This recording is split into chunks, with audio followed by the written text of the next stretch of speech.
अरे आज नहीं तो कल हमें हमारे बेटे की शादी तो करनी ही होगी ना। हम उसे खो देने के डर से उसे जिंदगी भर कुंवारा तो नहीं बिठाकर रख सकते ना। देखिए जी, रौनक हमारा एकलौता बेटा है और रौनक को हमने कितनी मिन्नत से पाया है। अरे हमने कहाँ के दरबार में जाकर मथा नहीं टेका है, तब कहीं हमें हमारा रौनक प्राप्त हुआ है।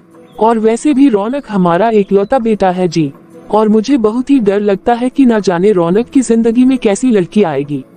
अरे अगर कहीं गलती से भी कोई ऐसी वैसी लड़की मेरे बेटे की जिंदगी में आ गई और उसने मेरे बेटे की जिंदगी खराब कर दी, या फिर उसने मेरे बेटे को मुझसे दूर कर दिया, तो मैं तो जिंदा ना रह पाऊंगी जी। पापा, वैसे मम्मी बिल्कुल सही कह रही हैं और उनका डर बिल्कुल जायज भी है, इसलिए आप सोच समझ कर ही अपनी बहू लाना। और वैसे भी आजकल की लड़कियां ना बड़ी ही तेज होती हैं, वो तो मौका पाते ही अपने पति को अपने बस में कर लेती हैं, और बेचारे माता पिता तो बस हाथ मसलते ही रह जाते हैं। हाँ पापा, आजकल की लड़कियां इतनी तेज होती है कि वो अपने सास ससुर को तो बस घर का नौकर बनाकर ही रख देती है। हाँ पापा, अगर किसी गलत लड़की से हमारे भाई की शादी हो गई ना, तो सबसे ज्यादा नुकसान तो आपके लाडले बेटे का ही होगा। हाँ पापा, भले ही हमारे भाई की शादी और 2-3 साल देरी से हो, लेकिन आप कोई भी फैसला किसी भी तरह की जल्दबाजी में मत लेना। हाँ बेटा, यही डर तो हमारे अंदर भी है, लेकिन बेटा रौनक की उम्र के उसके सारे दोस्तों की शादी भी तो हो चुकी है। अरे हम कब तक इस तरह से रौनक को कुंवारा रखेंगे? बेटा आज नहीं तो कल हमें उसकी शादी तो करनी ही होगी ना। ये है रौनक के माता पिता देवकी जी और चंद्र प्रकाश जी। रौनक के माता पिता के डर से रौनक की अब तक शादी नहीं हो पाई थी, जबकि रौनक घर का इकलौता वारिस था। वो अच्छा कमाता था और देखने में बहुत ही सुंदर था, और उसके लिए रिश्तों की भी कोई कमी नहीं थी। लेकिन बस माँ बाप को डर था कि कहीं शादी के बाद उनका बेटा उनसे दूर न चला जाए। इस वजह से आज 32 साल की उम्र होने के बाद भी रौनक की शादी नहीं हो पाई थी। रौनक की 2 बड़ी बहनें भी थी, मेघा और साक्षी। मेघा और साक्षी तो बस अपने माँ बाप के डर को और ज्यादा बढ़ा रहे थे, मानो वो दोनों बहनें आग में घी डालने का काम कर रही थी। अपने बेटे को खो देने के डर की वजह से अभी तक रौनक के माता पिता कई रिश्तों को मना कर चुके थे। हेलो, हाँ जी, क्यों री देवकी, एक एक करके तूने अब तक कितने ही रिश्तों को रिजेक्ट कर दिया है? क्या तुझे अभी तक रौनक के लिए कोई भी लड़की पसंद नहीं आई? अरे वो जीजी, ऐसी कोई बात नहीं है। वो क्या है ना, अरे रहने दे, अब तू रहने दे। मैं कल खुद ही घर आती हूँ और आमने सामने बैठकर बात करती हूँ। क्या हुआ माँ, बुआ क्या कह रही थी? अरे बेटा, तेरी बुआ कह रही थी कि अभी तक रौनक के लिए हमने लड़की पसंद क्यों नहीं की है। अरे माँ, आपको किसी की भी बातों में आने की जरूरत नहीं है, बल्कि माँ बेटा आपका है और बहू भी आपके ही घर आएगी, और जो भी बहू इस घर में आएगी आखिर उसके चलाना तो आपको ही है ना। इसलिए आप सोच समझकर ही कोई भी फैसला कीजिएगा, आप ऐसे ही बुआ की बातों में मत आइएगा। अरे बेटा, मुझे तो कुछ भी समझ में ही नहीं आता कि मैं किसकी सुनूं और किसकी ना सुनूं। अरे बेटा, मैं तो बड़ी ही दुविधा में फंस गई हूँ। देखिए माँ, मैंने आपसे कहा ना कि भले ही भाई की शादी 2-3 साल और लेट हो जाए, लेकिन आपको जल्दबाजी में कोई भी फैसला नहीं करना है। अरे आखिर हमारा एकलौता भाई है, भला हमारे कोई 2-3 भाई तो है नहीं जो हम ऐसे ही जल्दबाजी में कोई भी फैसला ले लें। हाँ बेटा, बात तो बिल्कुल सही है, लेकिन हमें रौनक की शादी तो करनी ही होगी ना। अब कल तुम्हारी बुआ आ रही है, तो तेरी बुआ मुझ पर अलग से चिल्लाएगी कि अभी तक मैंने कोई भी लड़की पसंद क्यों नहीं की है। वो तो ठीक है मम्मी, लेकिन हम ऐसे ही किसी भी लड़की को तो पसंद नहीं कर सकते ना। कल को लड़की कैसी निकलेगी किसी को तो नहीं पता ना, इसलिए हमें सोच समझ कर ही कोई भी फैसला लेना होगा। हाँ बेटा, तू बिल्कुल सही कह रही है। और मम्मी, मैं तो आज ही अपने ससुराल के लिए निकल जाऊंगी, क्योंकि आपके दामाद जी का बार बार फोन आ रहा है। ये कह रहे थे कि बिट्टू स्कूल जाने के लिए आनाकानी कर रहा है। हाँ दीदी, मुझे भी तो घर वापस जाना पड़ेगा, क्योंकि इनका भी तो बार बार फोन आ रहा है। मम्मी, हम दोनों तो अपने अपने ससुराल जा रहे हैं, लेकिन देखिए आप बिल्कुल भी मत घबराए, और आपको जो भी फैसला लेना होगा बस आप पहले हमसे जरूर पूछ लेना। आप एकाएक जल्दबाजी में कोई फैसला मत करना। हाँ ठीक है बेटा। इस तरह देवकी जी की दोनों बेटियां अपने अपने ससुराल चली जाती है, और दूसरे ही दिन देवकी जी की नंद यानी कि रौनक की बुआ आती है। प्रणाम बुआ जी। अरे खुश रहो बेटा, खुश रहो। और रौनक बेटा, कैसे हो तुम? जी बुआ जी, सब आप लोगों का आशीर्वाद है। ठीक है बुआ जी, मैं आपसे शाम को मिलता हूँ। मुझे ऑफिस के लिए देर हो रही है। हाँ हाँ बेटा तुम जाओ। और जीजी कैसी है आप? अरे मैं तो अच्छी भली हूँ, लेकिन देव की तुझे क्या हो गया है? भला तू देख नहीं रही है कि तेरा बेटा कितना संस्कारी है? अरे जीजी मुझे बस इसी बात का तो डर है कि मेरा बेटा बहुत ही सीधा और संस्कारी है। इसलिए ही जीजी मुझे बहुत डर लगता है कि कहीं गलती से रौनक की शादी किसी गलत लड़की से हो गई तो रौनक हमेशा के लिए हमसे दूर हो जाएगा। अरे कहीं उसकी पत्नी उसे लेकर फुर हो जाएगी तो। जीजी मुझे तो बस यही डर सताता रहता है, इसीलिए किसी भी रिश्ते पर मुझे विश्वास ही नहीं होता है। अरे भाभी, तुम्हारा डर तो मैं अच्छे से समझती हूँ और आपका ये डर जायज भी है, लेकिन तुम मुझे एक बात बताओ, क्या तुम इस डर की वजह से कभी अपने बेटे की शादी नहीं करोगी क्या? और एक और बात बताओ कि तुम्हारे बेटे के सारे दोस्तों की शादी हो चुकी है, क्या उसका मन नहीं करता होगा कि अब उसकी भी शादी हो जाए, उसका अपना भी घर बस जाए और उसका अपना भी परिवार हो जाए? लेकिन तुम अपने डर की वजह से अपने बेटे की शादी नहीं करोगी क्या? और जिंदगी भर कुंवारा ही रखोगी क्या? हाँ जीजी आप बोल तो सही रही हैं, और अब तो सच में रौनक की शादी हो ही जानी चाहिए, क्योंकि उसकी भी शादी की उम्र निकली जा रही है। लेकिन पता नहीं क्यों मेरे मन में एक अनजाना सा डर घर कर गया है कि कहीं मेरे बेटे के साथ कुछ अनहोनी ना हो जाए। अरे भाभी तुम मुझे एक बात बताओ, क्या तुमने अपनी बेटियों की शादी नहीं की है? अरे उन्हें भी तो तुमने अनजान लड़कों के साथ विदा किया है ना। और तुम देख रही हो ना कि तुम्हारी दोनों बेटियां अपने अपने ससुराल में कितनी खुश है। अरे उन लोगों के साथ तो कोई अनहोनी ना हुई। देखो भाभी, ये सब ना नसीबों की बात होती है। यदि तुम्हारा नसीब ही खराब होगा तो आप लाख सोच लो और लाख रोक लो, लेकिन कुछ भी रोक नहीं पाओगे। और जो तुम्हारे नसीब में लिखा होगा वो तो होकर ही रहेगा। और अगर तुम्हारा नसीब अच्छा है तो तुम कुछ नहीं भी सोचोगी, तो तुम्हारे साथ सब कुछ अच्छा ही होगा। इसलिए भाभी भैया तुम लोग मेरी बात मानो कि तुम लोग इतना ज्यादा मत सोचो, और तुम एक अच्छी सी लड़की देखकर जल्दी से जल्दी रौनक की शादी कर दो, क्योंकि अब तो रौनक की शादी की उम्र भी निकली जा रही है। और अगर उसकी शादी की उम्र निकल गई तो फिर तुम्हें मजबूरी में किसी भी लड़की से उसकी शादी करनी होगी। फिर चाहे लड़की जैसी ही हो, तुम्हें उसे अपनी बहू के रूप में अपनाना ही पड़ेगा। तब तुम्हारे पास उसके सिवा कोई भी रास्ता नहीं होगा। हाँ बहना तुम बिल्कुल ठीक कहती हो, हमें अब रौनक की शादी में ज्यादा देरी नहीं करनी चाहिए। तो फिर ठीक है बहना, अब हमें जैसे ही कोई अच्छा रिश्ता मिलेगा तो हम जल्द से जल्द रौनक की शादी कर देंगे। अब हम ज्यादा नहीं सोचेंगे। ये तो बहुत ही अच्छी बात है भैया। वैसे भैया अगर आप लोग कहें तो मेरी नजर में एक लड़की है, और लड़की बहुत ही सुंदर तो है ही, लेकिन वो बहुत ही मासूम और प्यारी है। और आपको मैं पक्का बताती हूँ कि वो लड़की आप लोगों को एक ही नजर में भा जाएगी। और आप रौनक के लिए जैसी लड़की ढूंढ रहे हो ना, वो बिल्कुल वैसे ही है। और वैसे भी आजकल के जमाने में ऐसी लड़कियां बड़ी ही मुश्किल से मिलती हैं। अच्छा जी, तो कौन सी है वो लड़की? अरे मेरे ससुराल में ही मेरे रिश्तेदारों की लड़की है, और वो भी उसके लिए एक अच्छा रिश्ता देख रहे हैं। भाभी अगर आप लोग बोलो तो मैं बात चलाती हूँ। अरे हाँ जीजी, अगर लड़की इतनी अच्छी है तो फिर इसमें सोचना क्या। हाँ बहना, तुम उससे अपने रौनक का रिश्ता करवाओ। चलो फिर ठीक है भैया, मैं कल ही उन लोगों से बात करती हूँ। इस तरह रौनक की बुआ ने लड़की वालों से बात चला दी, और धीरे धीरे बात आगे बढ़ी और रौनक के माता पिता जाकर लड़की को देख आते हैं, क्योंकि सच में लड़की बहुत ही प्यारी और मासूम थी। लड़की जितनी गुणवान और खूबसूरत थी, उतनी ही अच्छी खासी पढ़ी लिखी भी थी, और हर तरह से योग्य भी थी। सबको वो लड़की बहुत ही पसंद आई थी, और रौनक भी लड़की को देखते ही एक नजर में ही रिश्ते के लिए हाँ कर देता है।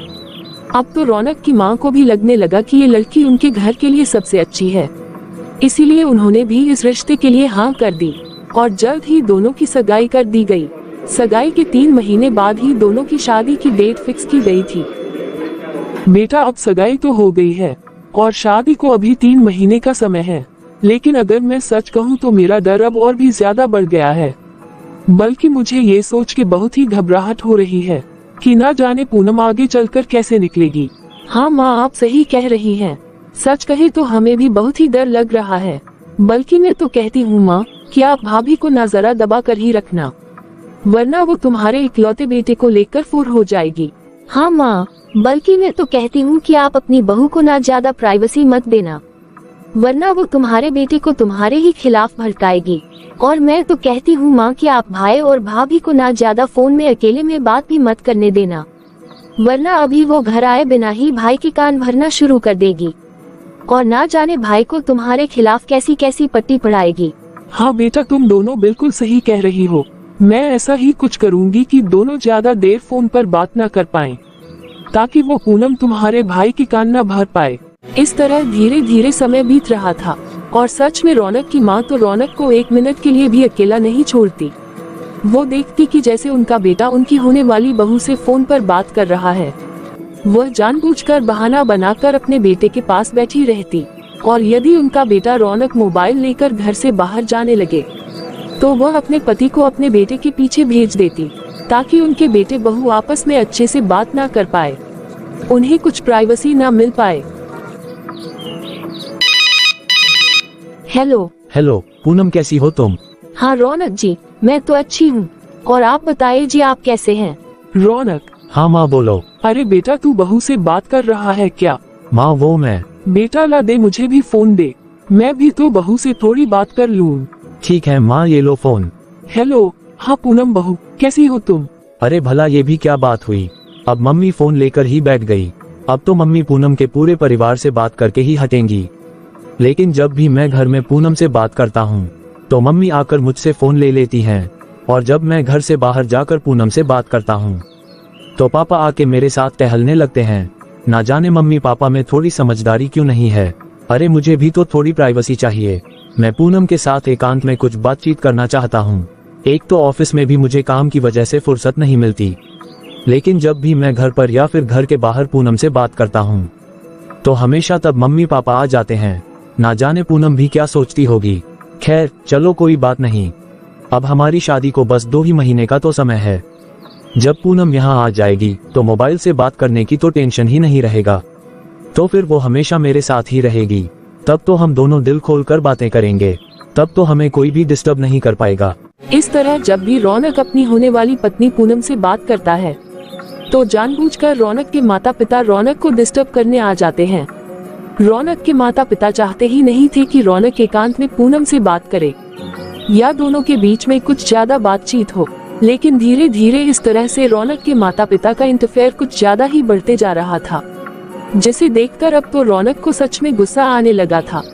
लेकिन वो अपने माता पिता से कहता भी तो क्या, वो बस यही सोचकर चुप रह जाता कि जब शादी हो जाएगी तो फोन पर बात करने का झंझट ही खत्म हो जाएगा।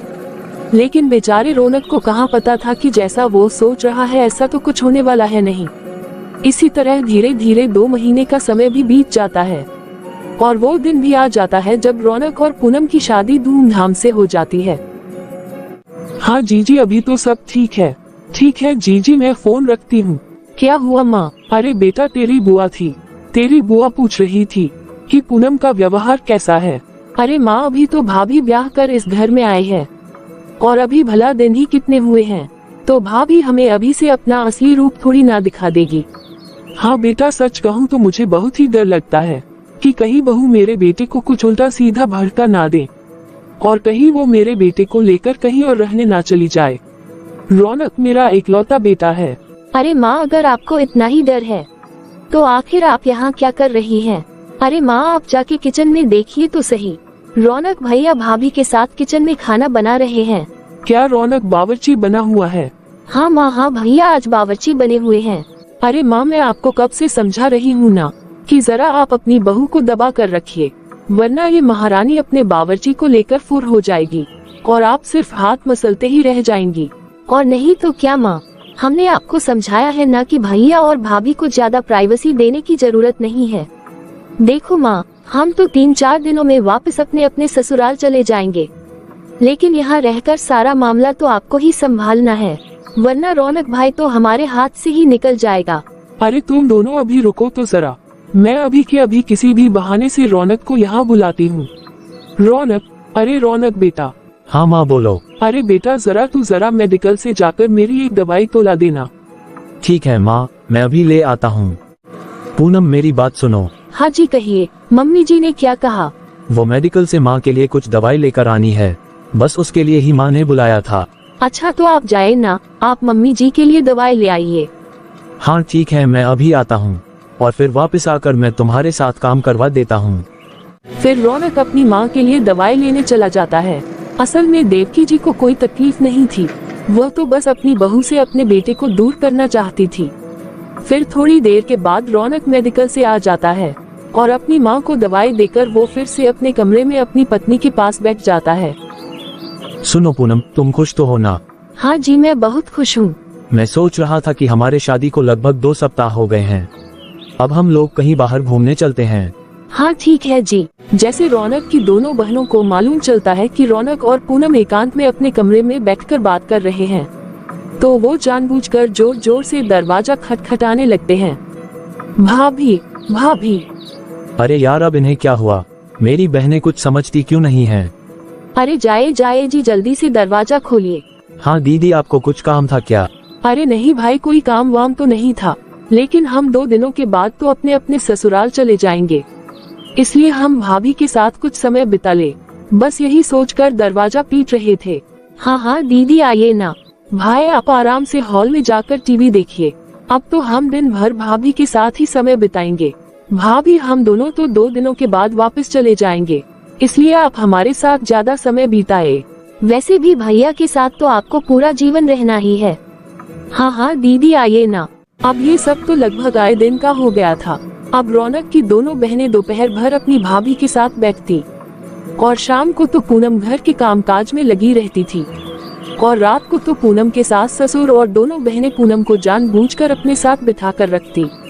तो फिर बेचारा रौनक आखिर करता क्या करता, जब तक उसे नींद नहीं आती वो भी तब तक सबके साथ हॉल में ही बैठा रहता। अरे दीदी, अब तो रात के 11 बज गए हैं, आप लोगों को सोना नहीं है क्या? अरे भाई, वैसे भी तो हम लोग कल अपने ससुराल चले जाएंगे, इसलिए हमने ये सोचा कि आज हम ज्यादा देर तक भाभी के साथ बैठ जाते हैं। हाँ, अगर आपको नींद आ रही होगी तो फिर आप जाए और जाकर सो जाए। अरे यार, ये तो अब हद ही हो गई। एक तो अभी हमारी नई नई शादी हुई है और हमें तो इस घर में एक दूसरे को जानने और समझने के लिए वक्त ही नहीं मिल पा रहा है। माँ और दोनों दीदियाँ तो पूनम को 24 घंटे ही घेरे रहती हैं। अरे क्या हुआ जी, आप अभी तक सोए नहीं? नहीं, अभी नहीं, मैं बस तुम्हारे आने का इंतजार कर रहा था। अब तो मुझे सबके ऊपर गुस्सा आने लगा है। अरे कोई मुझे तुम्हारे साथ समय बिताने ही नहीं देता है। देखिए जी, अब एक ही दिन की तो बात है, कल तो वैसे भी दीदी अपने अपने ससुराल चली जाएगी, फिर तो हम दोनों के पास कोई भी नहीं होगा, फिर हम आराम से बैठकर एक दूसरे के साथ ढेर सारी बातें करेंगे। अभी तो मुझे बहुत ही नींद आ रही है, मैं सोने जा रही हूँ। देखो माँ, आज तो हम लोग अपने अपने ससुराल जा रहे हैं, लेकिन आप याद रखिएगा कि भाभी और भैया को ज्यादा ढील मत दीजिएगा। और हाँ माँ, उन दोनों को बाहर अकेले कहीं घूमने भी जाने मत देना। माँ, कोशिश करना कि जितना हो सके कि भाभी ज्यादा से ज्यादा समय आपके साथ ही बिताए। अगर ऐसा होगा तो उतना ज्यादा अच्छा होगा। अगर भैया भाभी को ज्यादा एकांत में रहने का मौका मिल गया ना, तो भाभी भैया को आपके खिलाफ भड़काना शुरू कर देंगी और फिर वो भैया को आपसे दूर कर देगी। हाँ बेटा, इस बात को तो मैं अच्छे से याद रखूंगी। चलो ठीक है माँ, अब हम चलते हैं। हाँ ठीक है बेटा, तुम दोनों अपना ख्याल रखना। इस तरह देवकी जी की दोनों बेटियां तो अपने अपने ससुराल चली जाती हैं और वो दोनों देवकी जी को इतना भड़का कर जाती हैं कि वो अपने बहू और बेटे को कहीं भी एक साथ रहने ना दे। फिर वैसे ही वो भी अपने बेटे बहू को एकांत में रहने ही नहीं देती। सुनो जी, अब तो हमारी बेटियां भी यहाँ पर नहीं हैं। अब हमें ही इस बात का ध्यान रखना होगा कि हमारे बहू और बेटे को ज्यादा एकांत में रहने का मौका ना मिले। हाँ देवकी, तुम सही कह रही हो। पहले तो हमारी दोनों बेटियां इस बात का ध्यान रख रही थीं, लेकिन अब हमें ही इस बात का ध्यान रखना होगा। माँ, हम लोग जरा बाहर टहल कर आते हैं। अरे रौनक बेटा, तू अपनी माँ को भी साथ ले जाना। मैं तेरी माँ को कितना समझाता हूँ कि उसे शाम के समय बाहर थोड़ा टहलना चाहिए, लेकिन तेरी माँ तो मेरी बात सुनती ही नहीं है। लेकिन अब तुम दोनों हो ना, तो तुम्हारी माँ तुम्हारे साथ जरूर चलेगी। अरे भला मैं ही क्यों जी, आप ही हमारे साथ चलिए ना। भला आप यहाँ अकेले बैठकर क्या करेंगे? चलिए हम सभी लोग साथ में घूम कर आते हैं। क्या आप लोग भी साथ में चलेंगे? अरे हाँ बेटा, क्यों, क्या हुआ? क्या हम तुम्हारे साथ नहीं चल सकते? अरे नहीं नहीं पापा, ऐसी कोई बात नहीं है, चलिए हम सभी चलते हैं। अब बेचारा रौनक आखिर करता भी तो क्या करता, वो अपनी माँ पापा को तो मना भी नहीं कर सकता था। अब तो रौनक के माता पिता भी रौनक और पूनम के साथ रोज शाम को टहलने जाने लगते हैं और उन्हें बिल्कुल भी अकेला नहीं छोड़ते हैं। अरे अब क्या करें पूनम, जब तक दोनों दीदियां यहाँ थी तब तो ऐसा लगता था कि वो दोनों आज नहीं तो कल अपने ससुराल वापस चली ही जाएंगी, तो हमें एकांत में एक दूसरे के साथ समय बिताने का मौका मिल जाएगा। लेकिन अब तो दीदियां भी यहाँ नहीं है और हमारा इतना बड़ा घर है और यहाँ जगह की कोई कमी भी नहीं है, फिर भी मम्मी पापा हमें एकांत में रहने ही नहीं देते। जब भी हम बाहर टहलने जाते हैं तो मम्मी पापा साथ में आ जाते हैं और मम्मी पापा तो हमें घर में भी अकेला नहीं छोड़ते हैं। मुझे तो लगता है कि अब हमें ना कुछ दिन के लिए कहीं बाहर घूमने के लिए ही चले जाना चाहिए। सुनिए जी, मैंने महसूस किया है कि मम्मी पापा अपने आप को ना असुरक्षित महसूस कर रहे हैं। हाँ हो सकता है तुम्हारी बात सही हो, लेकिन इतनी असुरक्षा भला किस बात की। पूनम अब तुम ये सब बातों को जाने दो, मैं कहता हूँ कि हम लोग ना एक हफ्ते के लिए कहीं बाहर घूमने चलते हैं, और वैसे भी हमें अपने हनीमून पर भी तो जाना है, कम से कम वहाँ तो हम लोगों को थोड़ी प्राइवेसी मिलेगी। हाँ जी, आप सही कह रहे हैं। तो फिर मैं एक हफ्ते की छुट्टी ले लेता हूँ। सुनिए माँ, मैं और पूनम कुछ दिनों के लिए ना बाहर घूमने जाना चाहते हैं और मैं ऑफिस से एक हफ्ते की छुट्टी ले रहा हूँ। अरे बेटा लेकिन। अरे लेकिन कुछ नहीं जी, वैसे भी हमारे बेटे बहू तो शादी के बाद अभी तक हनीमून की ट्रिप पर भी नहीं गए हैं, हम इन्हें जाने देते हैं। हाँ ठीक है बेटा, तुम एक हफ्ते की छुट्टी ले लो और तुम जाने के लिए अपनी टिकट भी करवा लो। तुम लोग जाओ और अच्छे से घूम फिर कर आ जाओ। थैंक यू माँ, मैं आज ही कश्मीर की 2 टिकट करवा लेता हूँ। अरे देवकी, तुम पागल तो नहीं हो गई हो? तुम्हारा दिमाग खराब हो गया है क्या? अरे तुमने बहू बेटे को बाहर जाने की इजाजत कैसे दे दी, और वो भी पूरे एक हफ्ते के लिए? अरे अगर एक हफ्ते दोनों बाहर रहेंगे तो बहू तो बेटे को हमारे खिलाफ खूब भड़काएगी। अरे मैं इतनी पागल नहीं हूँ जी, मैं जो भी करती हूँ ना वो अब कुछ अच्छे से सोच समझ कर करती हूँ। अगर मैंने रौनक को एकाएक जाने से मना कर दिया होता तो रौनक के मन में हमारे लिए क्या आता, वो हमारे से बेवजह ही नाराज हो जाता, जो मैं अब तो बिल्कुल भी नहीं चाहती। अरे आप चिंता मत कीजिए, मैंने तो पहले से ही कुछ और प्लान सोच कर रखा है। मुझे पहले से ही अंदाजा था कि कभी ना कभी तो ये दोनों बाहर जाने की बात करेंगे ही, या फिर अपने हनीमून पर जाने की बात करेंगे, इसलिए मैंने पहले से ही सब कुछ सोच रखा था। कोई बात नहीं, आप हमारे बहू बेटे को तैयारी कर लेने दो। जो मैंने सोच रखा है ना, उससे सांप भी मर जाएगा और लाठी भी नहीं टूटेगी। अच्छा, आखिर तुमने ऐसा क्या सोचा है? अरे आप तो बस देखते जाइए कि मैं क्या करती हूँ, मैं ऐसे ही थोड़ी ना इन्हें अकेला छोड़ दूंगी।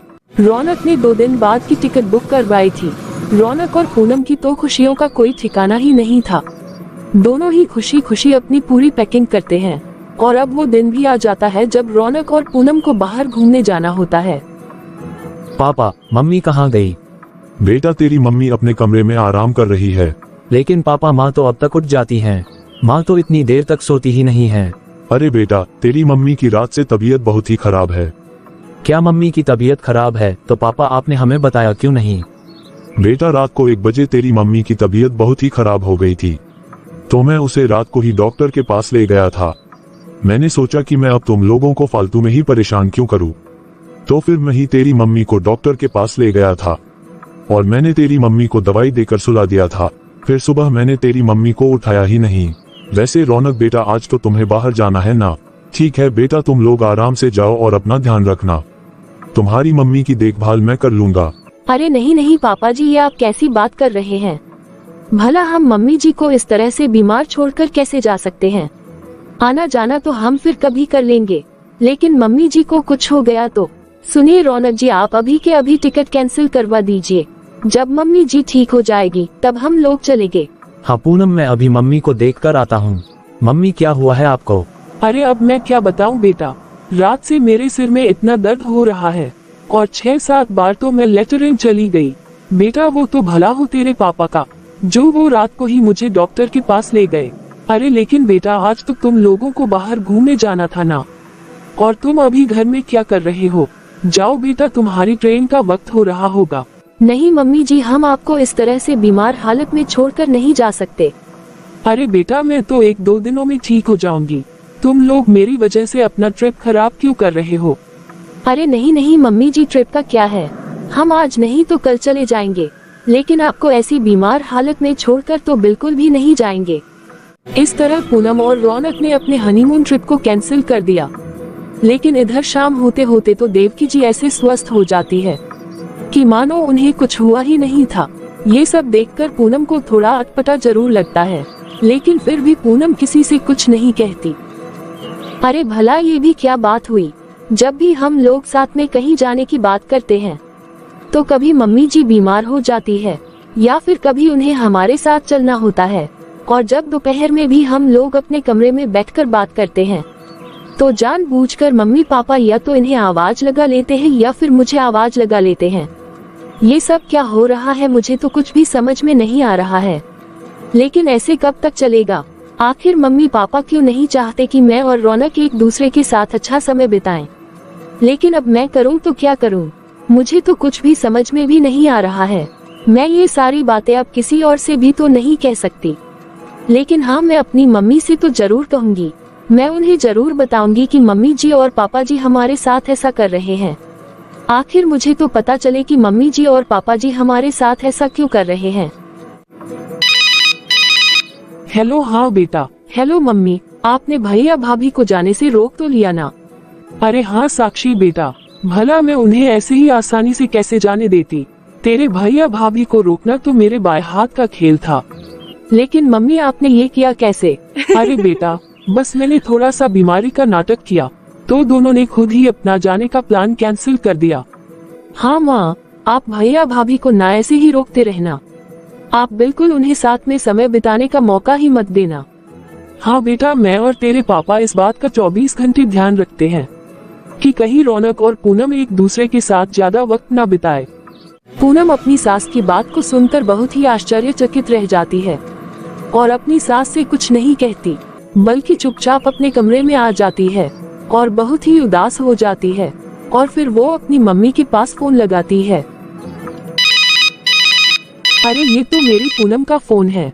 हाँ पूनम बेटा, तुम कहाँ पहुँचे हो?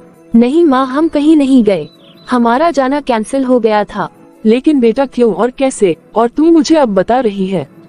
बल्कि मैं तो सोच रही थी कि तुम लोग अब तो पहुँचने वाले हो।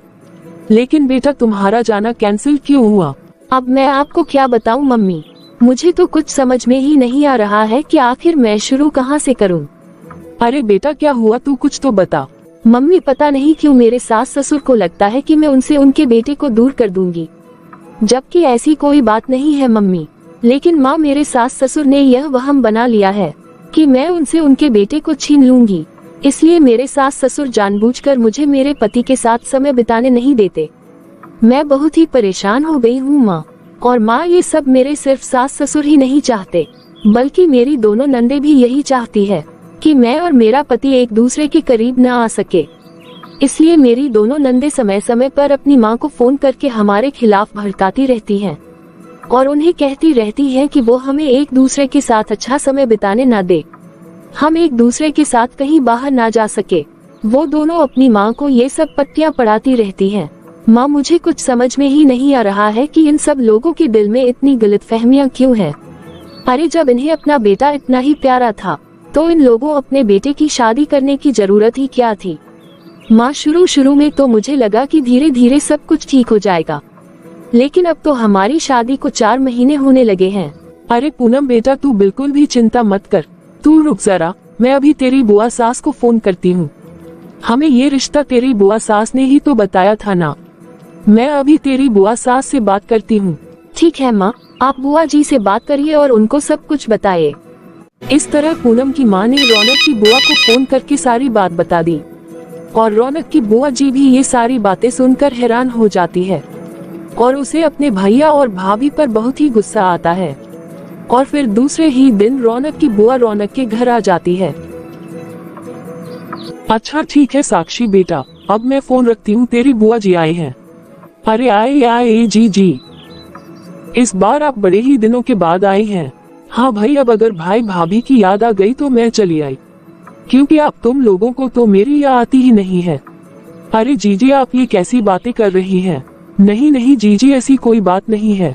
भला हमें आपकी याद क्यों नहीं आती? आप आराम से बैठो, मैं आपके लिए चाय नाश्ता मंगवाती हूँ। पूनम बेटा, देखो तुम्हारी बुआ आई है, जल्दी से चाय पानी लेकर आओ। जी मम्मी जी, अभी आई। और बताओ भाभी, पूनम का व्यवहार कैसा है? हाँ जीजी, पूनम तो बहुत अच्छी लड़की है। वो तो हम सब का बहुत ही अच्छे से ख्याल रखती है। और तुम कैसी हो बहना? अरे मैं तो ठीक ही हूँ भाई, आप कैसे हो? सब बढ़िया है। अच्छा आप एक बात बताओ भाभी, अब रौनक और पूनम की शादी को 3-4 महीने होने लगे हैं, लेकिन ये दोनों अभी तक हनीमून ट्रिप पर क्यों नहीं गए हैं? अरे ये पूनम के भैया भाभी है ना, वो मुझसे बोल रहे थे कि अभी तक पूनम और रौनक घूमने क्यों नहीं गए। अरे अब मैं क्या बताऊं जीजी, दोनों बच्चे अब तक हमारी वजह से ही कहीं नहीं जा पाए। बल्कि 2 बार तो इनकी टिकट भी हो गई थी, लेकिन एक बार तो मेरी तबीयत खराब हो गई थी और एक बार तुम्हारे भैया की तबीयत खराब हो गई थी, इसलिए वो लोग अभी तक कहीं भी नहीं गए। अच्छा भाभी, सच में तुम्हारी तबीयत खराब हुई थी या फिर तबीयत खराब होने का बहाना बना लिया था? अरे जीजी आप ये क्या बोल रही हैं? अरे भाभी अब आप इतने भी सीधे मत बनो। क्या मैं आप लोगों को जानती नहीं हूँ? आप लोग अभी भी अपने इस अनजाने भय में ही जी रहे हैं कि आपकी बहू कहीं आपके बेटे को आपसे छीन न ले। भाई या भाभी, जब तक आप लोग ऐसे ही सोचते रहोगे ना, तो तब तक आप अपने बेटे का घर नहीं बसने दोगे। और आपकी बहू की वजह से तो नहीं, बल्कि इसी वजह से आप लोगों का बेटा आपसे दूर जरूर हो जाएगा।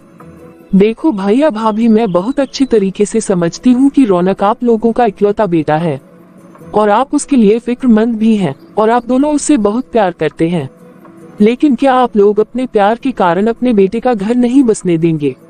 अरे आपने अपनी बेटियों की शादी नहीं की है क्या? क्या आपकी बेटियों ने आपके दामाद को उनके माँ बाप से दूर कर दिया? अरे मैं पूछती हूँ, क्या आप लोगों की बेटी अपने अपने पतियों के साथ एकांत में समय नहीं बिताती है क्या? या फिर वो दोनों अपने अपने हनीमून पर नहीं गई थी? या फिर कहीं दोनों अपने पतियों के साथ अकेले घूमने नहीं गई थी? क्या उन लोगों की सास भी उनके साथ यही करती है जो आप अपनी बहू के साथ कर रही हो? देखो भैया भाभी, वैसे तो पूनम बहुत ही समझदार है और सुलझी हुई लड़की है।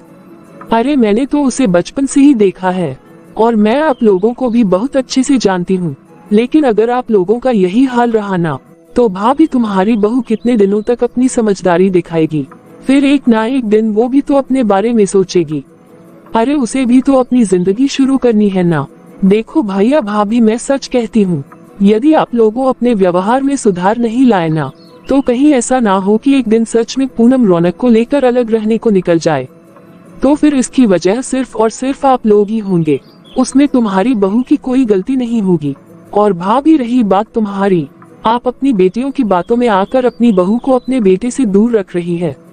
क्या ये सब आपको अच्छा लगता है या फिर आपको ये सब शोभा देता है? अरे भाभी, आप मुझे एक बात बताए, क्या आपकी दोनों बेटियां अपने पतियों के करीब नहीं रहती? क्या मैं और तुम अपने पति के करीब नहीं रही है? तो फिर अपने बेटे बहू के साथ इतनी नाइंसाफी क्यों? क्या पूनम और रौनक की अपनी कोई इच्छाएं नहीं होंगी? भला उनकी अपनी कोई भावनाएं नहीं होंगी? जरा आप ये सब भी तो सोच के देखिए। अरे मैं भी मानती हूँ कि बहनों को अपने भाइयों से बहुत प्यार है और वो चाहती है कि उनका भाई हमेशा उनके लिए साथ खड़ा रहे, लेकिन क्या इसके लिए वो अपने भाई का घर नहीं बसने देंगी? अरे आपकी बेटियों ने किसी के भाई से शादी नहीं की है क्या? अरे मानती हूँ आप दोनों को अपने बेटे से बहुत प्यार है, तो क्या आप लोग ये नहीं चाहते कि कल को आपके बेटे का परिवार भी आगे बढ़े? आपकी छोटी बेटी भी तो अपने सास ससुर की इकलौती बहू है ना, और उसकी भी तो 2 नंदे हैं, तो क्या वो भी अपने पति के करीब नहीं रहती? क्या उसकी सास और नंद भी उसके साथ यही सब करती हैं जो आप अपने बहू बेटे के साथ कर रही हैं? अरे आपकी छोटी बेटी अपने पति को लेकर अपने सास ससुर से अलग हो गई क्या? नहीं ना। अरे भैया भाभी, यह सब तो आप लोगों के मन का भ्रम है और भैया इन सब में आप भी शामिल है। अरे औरतों का तो फिर भी समझ में आता है, लेकिन आप इन सब चीजों में कैसे शामिल हो गए? अरे आप भी अपनी पत्नी और बच्चियों के कहने पर चल रहे हैं। अरे भैया, आप मुझे एक बात बताए, आप भी तो अपने माता पिता के इकलौते बेटे थे ना, तो क्या आपने अपने माता पिता को छोड़ दिया था और आप अपनी पत्नी के साथ अलग रहने चले गए थे? नहीं ना। प्रणाम बुआ जी। अरे वाह साक्षी, बहुत ही अच्छे समय में आई है तू। क्यों बुआ जी, क्या हो गया? अरे भला तुम कैसी बहन हो जो अपने भाई का घर नहीं बसने दे रही हो? क्या तुम्हारे माँ बाप यहाँ जिंदगी भर बैठे रहेंगे? अरे कल को तुम्हारे माँ बाप नहीं होंगे ना, तो तुम्हारा मायका तो तुम्हारे भाई भाभी से ही होगा। अरे कल को तुम दोनों बहनों को मायके में अपने भाई भाभी के पास ही तो आना है ना, तो फिर तुम उनमें इतनी दूरियां क्यों बना रही हो? अरे तुम लोग अपने माँ बाप को समझाने की बजाय उल्टा और आग में घी डालने का काम कर रही हो। अरे भाभी, अगर आप मेरी मानो तो आप बहुत ही भाग्यशाली हो जो आपको ऐसी बहू मिली है। अगर इसकी जगह कोई और लड़की आपकी बहू होती ना, तो कब का अपने पति को लेकर अलग हो गई होती। क्योंकि आजकल के बच्चों को प्राइवेसी चाहिए, और तुम लोगों ने उसके साथ जो व्यवहार किया है ना, उसके लिए तो वो अच्छा खासा तमाशा बना देती। लेकिन वो तो इतनी समझदार है कि उसने किसी से कुछ भी नहीं कहा, बल्कि उसने समझदारी से काम लिया है। हाँ बुआ जी, ना जाने मम्मी पापा को ये डर क्यों लगता है कि मैं उन्हें छोड़ दूंगी, जबकि ऐसा कुछ नहीं है बुआ जी। आई एम सॉरी बेटा। हाँ बेटा, हमें माफ कर दे। आई एम सॉरी भाभी, मुझे अपनी गलती का एहसास हो गया है। कहीं ना कहीं इन सब में सबसे ज्यादा मेरी ही गलती है, क्योंकि मैंने ही मम्मी को आप लोगों के खिलाफ भड़काया था। सच में बेटा, मुझसे ज्यादा भाग्यशाली तो और कोई नहीं होगा जो मेरे पास इतने समझदार बेटा और बहू है। आज के बाद हम तुम्हें कहीं भी आने जाने से नहीं रोकेंगे। बेटा, तुम्हारी अपनी लाइफ है, तुम लोग जैसे जीना चाहते हो वैसे जियो, लेकिन प्लीज हमारी गलती के लिए हमें माफ कर दो। नहीं नहीं मम्मी जी, आप हमसे माफी मत मांगिए। भला ये अच्छा लगता है क्या कि एक माँ अपने बच्चों से माफी मांगे। देखा ना भाभी, आपकी बहू कितनी समझदार है। हाँ जीजी, मुझसे बहुत बड़ी गलती हो गई थी। कभी कभी माता पिता जरूरत से ज्यादा स्वार्थी हो जाते हैं, और अपने बच्चों को खो देने के डर से वो अपने बच्चों को ज्यादा ही बंधनों में बांध कर रखने लगते हैं। लेकिन कभी कभी जरूरत से ज्यादा बंधन में रखने की वजह से बच्चे माँ बाप से दूर हो जाते हैं। लेकिन जीजी, अब ऐसा कुछ भी नहीं होगा।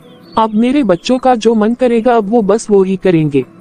अरे भाभी, ये हुई ना बात। तो देखा अपने दोस्तों कि कैसे मेरे सास ससुर अपने बेवजह के डर के कारण हम दोनों पति पत्नी को एक दूसरे से अलग रखते थे। लेकिन मैं उनके उस डर को जायज भी मानती हूँ, क्योंकि वो केवल अपने बेटे को खोने के डर की वजह से ऐसा कर रहे थे। लेकिन समय रहते उन्हें ये सब समझाना भी जरूरी था कि सभी लोग एक जैसे नहीं होते, और किसी को अच्छे से जाने बिना किसी को भी कभी जज नहीं करना चाहिए। तो बताइए दोस्तों कि आप लोगों को हमारी कहानी कैसी लगी।